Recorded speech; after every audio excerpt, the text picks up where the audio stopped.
하나님 말씀 고린도전서 1장 25절로 31절 교독하시고 마지막 31절 함께 읽도록 하겠습니다. 하나님의 어리석음이 사람보다 지혜롭고 하나님의 약하심이 사람보다 강하니라.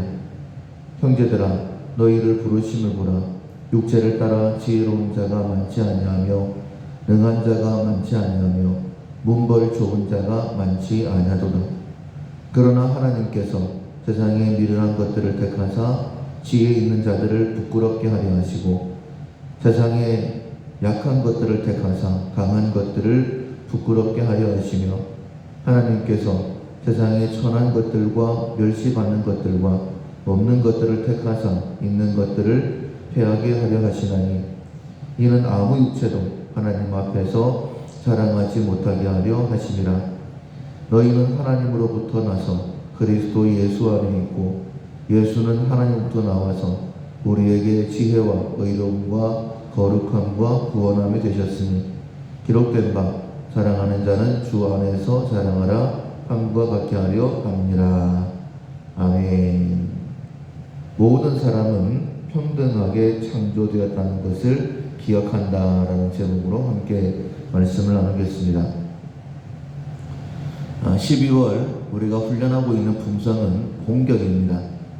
하나님께서 모든 사람과 사건을 통해 일하신다라는 것을 믿고 하나님의 일하심에 순종하는 품성이 바로 공격입니다.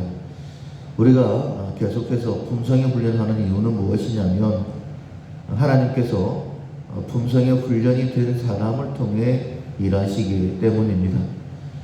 우리가 장차 이 땅에 재림하시는 주님 앞에 서게 될 텐데 그때에 각자 우리가 행한 일이 우리 뒤를 따른다. 우리가 어떻게 살았느냐에 따라서 심판의 결과가 달라진다라고 분명히 말씀하셨습니다. 그렇다면 하나님 앞에 좀 더 귀하게 쓰임받는 삶, 오늘 하루의 삶도 마찬가지입니다. 그냥 아무 의미 없이 지나간다면 천명밖에 없겠죠. 그런데 오늘의 삶을 통해서 하나님의 일을 이루어 드릴 수 있다면 우리가 무슨 힘으로 하나님의 일을 이루어 드릴 수 있을까요? 하나님께서 우리를 통해 일하시는 것밖에 없겠죠. 하나님께서 우리를 통해 일하시려고 하면 우리가 품성의 준비가 되어야 됩니다. 특별히 12월 한 달은 하나님께서 모든 사람과 모든 사건을 통해 일하신다라는 것을 믿고 순종하는 공경의 품성입니다. 하나님께서 나를 통해서도 일하신다라는 그 기대를 가지고 내가 지금 어떤 형편 가운데 있다 할지라도 어떤 연약함 가운데 있다 할지라도 낙심하지도 않고 자랑하지도 않고 교만하지도 않고 그렇게 하나님 앞에 쓰임받는 우리가 되어야 될 줄로 믿습니다. 하나님께서는 모든 사람을 평등하게 창조하셨다라는 것을 기억해야 된다는 것이 오늘의 실천사항인데 하나님 앞에 모든 사람은 평등하죠. 하나님은 모든 사람을 사랑하시는 사랑의 하나님이십니다. 뿐만 아니라 하나님은 공의의 하나님이시죠. 모든 사람들을 평등하게 대해 주십니다. 우리가 볼 때는 좀 더 나은 사람이 있는 것처럼 보이고 좀 더 힘이 있게 보이는 사람이 있지만은 하나님 보실 때는 다 똑같다라는 거예요. 우리가 땅에서 집을 보면 1층짜리, 2층짜리, 3층, 4층, 5층짜리 집이 다르게 보입니다. 높이가 달라 보이죠. 그러나 조금만 하늘로 올라가서 비행기를 타고 하늘에서 내려다보면 다 그거 아니겠습니까? 하물며 전능하신 하나님께서 우리를 보실 때 우리가 얼마나 유한할까요? 우리가 비교해 볼 때는 능력의 차이가 있어 보입니다. 그러나 우리가 이런 말을 하죠. 도토리 키재기다. 다 거기라는 거예요. 특별히 우리는 하나님 앞에 다 죄인입니다. 결코 하나님께서 쓰실 수 없는 존재예요. 그런데 하나님께서 우리를 사용하시는 이유는 한 가지밖에 없습니다. 예수님의 피로 정결케 하셔서 우리가 예수님을 믿는다라는 것은 나는 무능한 자입니다. 그러나 오직 하나님의 은혜로, 하나님의 능력으로 제가 변화된 것입니다 라고 고백하는 것 아니겠습니까? 우리가 하나님을 의지하는 것만큼 하나님께서는 우리를 통해 마음껏 일하실 수 있는 것이죠. 그런데 우리는 너무나 이렇게 자기 자신도 그렇고 다른 사람도 그렇고 인간적인 관점에서 판단을 많이 합니다. 내 보는 관점에서 맞다, 틀리다 라고 생각을 하고 비판하고 너는 안 돼 라고 정죄하고, 또 아니면 어떤 상황 가운데 자기 자신을 너무 나약한 자로, 우리는 예수님께서 피값을 주고 사신 하나님의 자녀, 그러니까 예수님 값으로 살아가는 사람들이지 않습니까? 그렇다고 한다면 세상 그 무엇과도 비교할 수 없죠.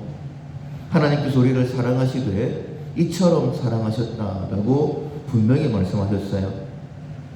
우리가 원수되었을 때에 십자가로 우리를 사랑하심으로 우리를 향한 하나님의 사랑을 확증하셨다라고 말씀하셨습니다. 그렇다면 세상적인 관점으로 우리를 보면 안 되는 거예요. 세상 기준으로 보면 우리는 정말 연약할 수 있습니다.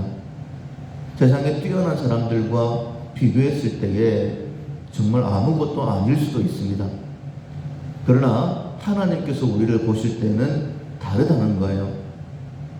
우리가 어렸을 때에 노래 찬양을 부르면서 나는 왕자다, 나는 공주다, 하나님 나라의 왕자 공주다, 이렇게 찬양을 하지 않았습니까? 정말 우리는 하나님 앞에서는 왕자고 하나님 앞에서는 공주라는 거예요. 세상 앞에 우리는 정말 존귀한 자들입니다. 그렇다면 나도 그렇고 다른 사람도 그렇고 우리가 함께 예배드리는 모든 사람들, 하나님께서 하나님의 능력으로 사용하실 수 있다. 공경이라는 품성이 모든 사람과 모든 사건을 통해 하나님께서 일하시고 그 일하심에 순종하는 것이 공경이다라고 말씀을 하셨어요. 자, 그렇다라고 한다면 하나님께서 나를 통해 오늘도 일하실 수 있다라고 기대를 가지는 것이 바로 공경이며, 그런 공경의 사람을 통해 하나님께서 오늘 역사하신다라는 거예요. 하나님께서 일하시면 놀라운 일이 일어나게 되는 것이죠. 오늘 본문에 보면 바울이 권면을 합니다. 우리의 부르심을 한번 봐라. 얼마나 연약하냐라고 이야기를 합니다. 정말 우리는 부르심을 보면 연약할 것밖에 없어요. 능력 있는 자도 없고 지혜 있는 자도 별로 없는 것 같습니다.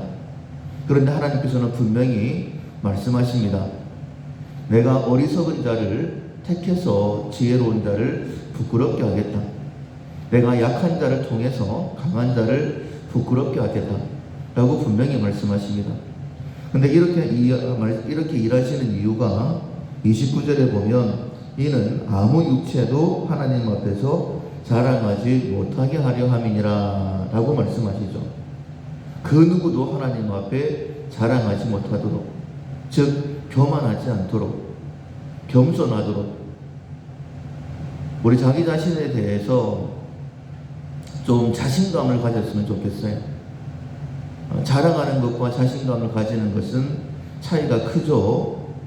자신감이라는 것은 할 수 있다라는 그런 의지입니다. 그런데 하나님께서 우리를 통해 일하시기 때문에 우리는 자신감을 가질 수 있는 것이죠. 자랑하는 것은 교만이다라고 말씀드릴 수 있지만 자신감이라는 것은 그 근거가 하나님이기 때문에 겸손이다라고 말씀드릴 수 있는 거예요.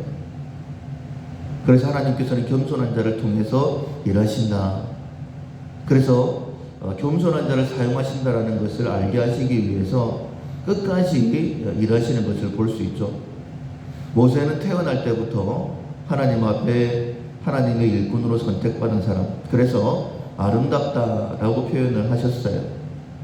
우리가 알고 있는 것처럼 모세는 40세에 자기 동족을 돌아볼 마음을 가지고 한번 일을 했었었죠. 그런데 우리가 알고 있는 것처럼 그냥 살인자가 돼서 도망을 갑니다. 광야에서 40년이라는 시간을 보내게 되죠. 그때 하나님께서 타지 않는 떨기나무의 모습으로 불꽃의 모습으로 모세를 찾아오십니다. 왜 하나님께서 타지 않는 떨기나무의 불꽃의 모습으로 모세를 찾아오셨을까? 거기에 답이 있다라고 말씀드릴 수 있죠. 모세는 자기 힘으로 한번 해보려고 했어요. 그런데 하나님께서는 그렇지 않으셨죠. 하나님은 모세를 통해서 일하기를 원하셨습니다. 그래서 모세가 철저하게 자기 자신을 낮추고 하나님께서 그를 통하여 일하기를 원하신다는 것을 깨닫고 그의 모든 삶을 드리려고 할 때에, 그때가 되었을 때, 준비가 되었을 때에 타지 않는 떨기나무의 모습, 모세야, 네가 네 몸을 태우면 한순간 사그라지지만은 내가 너를 통해 일하면 이 나무가 계속해서 타는 것처럼 내가 너를 통해 역사할 수 있다라는 그 답을 가지고 타지 않는 떨기나무의 불꽃의 모습으로 모세를 찾아오신 것입니다. 모세가 죽고 난 다음에 여호수아가 또 하나님의 일꾼으로 세움받죠. 그때에 여호수아의 마음에 두려움이 생겼어요. 내가 어떻게 이 백성을 이끌어갈 수 있을까? 인간적인 생각으로는 두려워할 수 있죠. 그러나 하나님의 사람으로서는 두려워하면 안 됩니다. 왜냐하면 여호수아를 통해 일하시는 분이 하나님이시기 때문에, 하나님께서 나를 통해 일하신다라는 믿음을 가진다면 두려워하지 않겠죠. 그래서 여호수아에게 말씀하십니다. 두려워하지 마라, 놀라지 마라. 6번씩이나 반복하면서 두려워하지 마라, 놀라지 마라. 내가 모세와 함께 했던 것 같이 너와 함께 할 것이다라고 그렇게 말씀해 주시는 거예요. 여호수아야, 모세가 이스라엘 백성들을 그렇게 능력 있게 이끌었던 것은 모세의 능력이 아니라 모세를 통하여 내가 일했기 때문이다. 그것처럼 내가 너와 함께해서 너를 통해 이 이스라엘 백성들을 이끌어 가겠다라고 말씀해 주시는 것입니다. 그것이 공경이라는 거예요. 그런 사람들은 결코 자랑하지 않죠. 하나님께서 나를 통해 일하시기 때문에 자신감만 가지는 것입니다. 그런데 나를 통해 일하실 뿐만 아니라 모든 사람, 모든 사건을 통해 일하시기 때문에 결코 다른 사람을 비판하거나 정죄하지 않죠. 왜냐하면 하나님은 그 사람을 통해서도 일하실 수 있기 때문입니다. 모든 사람은 하나님 앞에 평등하게 창조되었습니다. 우리 자신도 하나님 앞에, 그리고 나와 함께 신앙생활하고 섬기고 있는 모든 분들도 하나님 앞에 평등한 자임을 기억하면서 자랑하지 않고 자신감을 가지고 오늘 하루 살아서 하나님 앞에 영광이 되어지는 우리 모두가 될 수 있기를 주님의 이름으로 축원합니다. 아멘. 찬송가 325장 예수가 함께 계시니 함께 찬양하시겠습니다.